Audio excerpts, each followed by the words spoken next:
and livelihood. The artisans, the small shopkeepers, traders, all of them are going to face loss of livelihood. In such a situation, the secular forces must be able to rally these people. These are the real issues and problems of the people which we have to fight for. We have to bring forth a unity between the working people of all religions, communities and castes, so that we can fight to bring about a change in the economic policies of the government and of the social order. So in such a situation, the fight against communalism must be carried forward, because it is communalism which divides the working people, destroys the unity, and which helps the reactionary forces and the ruling classes to perpetuate this exploitation and these wrong policies.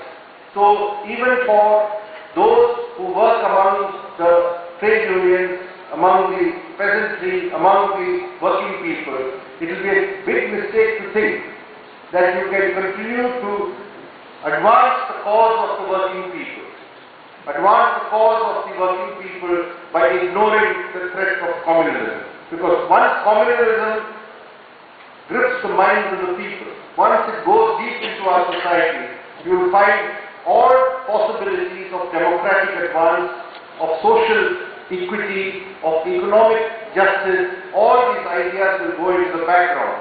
You will find that wherever the BJP has come into government, they have not only promoted the communal agenda, they have adopted the most reactionary policies, economic policies, which has meant more exploitation of the working people. So in the coming days, the unity to be forged against communalism and terrorism, that unity, how do you build up such a unity? We have many secular parties, and they are divided because of ideology, because of political differences, because of various factors. It may not be possible to bring all these parties onto a common, united platform against communism. But it is definitely possible for people belonging to various secular parties, for people belonging to various walks of life, for prominent citizens, for intellectuals, for civil society organizations, all of them to come together with the left parties and other secular people from different parties to forge common platforms and to develop a united movement against communism. This is what we must attempt. Today you are having this convention organized by one party, the Communist Party of India Marxist. But this should be broadened to include other secular forces, whoever wants to come. We may not agree on other matters, what economic policy should be adopted or other political issues.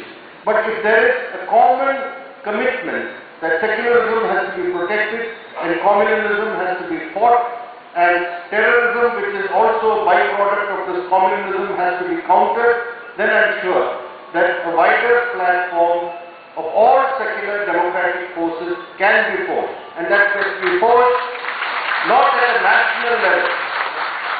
It can be forged in Mysore, it can be forged in Mangalore, it can be forged in Belgaum, it can be forged in different places in Karnataka and other parts of the country. We have already started this process. We found in Uttar Pradesh such a big state.